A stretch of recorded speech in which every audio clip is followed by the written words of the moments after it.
A'udhu billahi minash shaitanir rajim. Bismillahir rahmanir rahim. Me emrin e Allahut, mëshiruesit, mëshirëbërësit. Falënderimi i takon Allahut, Zotit të botëve, krijuesit e sunduesit të gjithësisë.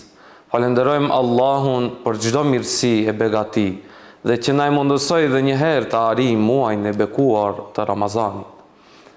Selamet dhe salavatet qofshin mbi më të dashurin e Allahut, Muhammed Mustafa sallallahu alaihi wasallam. Allahu i madhëruar në Kur'anin e famëlart, në kaptinën El-Bekare, ajeti 183, thot: Bismillahirrahmanirrahim. Ya eyyuhalladhina amanu kutiba alaykumus siyam kama kutiba alal ladhina min qablikum la'allakum tattaqun. O ju që besuat, agjerimi ju është bërë obligim, ashtu si që ju është bërë obligim edhe atyre para jush, që të jeni të devotshëm. Kjo ajet na tregon qartë se qëllimi i Ramazanit nuk është uria, por qëllimi final i Ramazanit është devotshmëria. Ramazani është ftesë hinore që na fton për pendim, reflektim dhe kthim me sinqeritet drejt Allahut të madhëruar. Njeriu shpesh nuk e kupton vlerën e gjërave derisa t'i humbas ato.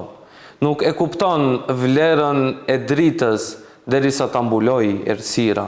Nuk e kupton vlerën e lumturisë derisa ta prek pikëllimi.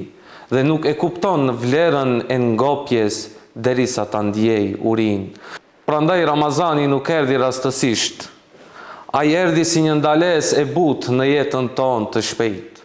Erdhi si një pauzë hinore për të ndaluar njeriu nga e keqja, për të ftuar njeriu drejt devotshmërisë dhe për të ftuar njeriu që ta zgjojë zemrën dhe shpirtin e tij. Në ditët e zakonshme ne ham pa menduar, pim pa falënderuar, jetojmë mes begative, por ja që ndodh që zemra jonë të flenë, dhe mu për këtë Ramazani erdhi që ta zgjoj këtë zemër. Uria e Ramazanit nuk ka për qëllim që të na e lodhë trupin tonë, por të na e zgjoj shpirtin. Sa e ndryshme është shija e ujit në iftar, sa e çmuar bëhet buka, sa e thellë bëhet fjala falënderim. Jo sepse ushqimi ka ndryshuar, por sepse ne kemi ndryshuar. Allahu nuk e urdhëroi agjerimin që të na e lodh trupin ton, por të na edukoj, të na mësoj besimin, vetkontrollin dhe që të na mësoj falënderimin.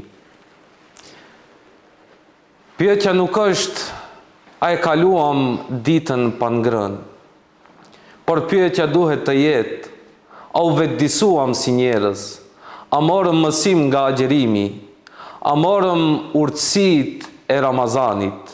Kjo është më e madhe se sa uria gjatë ditës. Sepse Ramazani nuk është vetëm pritje e iftarit, por Ramazani është përgatitje për jetën pas Ramazanit. Nëse pas Ramazanit e harrojmë vlerën e urisë, nëse pas Ramazanit harrojmë të falenderojmë Allahun për çdo mirësi dhe begati, atëherë kemi humbur mesazhin e Ramazanit. Ramazani vjen një herë në vit, por mesazhi i Ramazanit duhet të jetojë me ne gjatë gjithë vitit, që drita të mos harrohet në kohë ndriçimi, që begatia të mos merret si e mirëqenë, dhe që ngopja të mos na e bëjë të pakujdesshëm. Le ta bëjmë Ramazanin jo vetëm muaj të urisë, por ta bëjmë Ramazanin muaj të devotshmërisë, muaj të pendimit, muaj të reflektimit dhe në fund le ta bëjmë Ramazanin muaj që na mëson të shohim ndryshe. Wassalamu alaikum wa rahmatullahi wa barakatuh.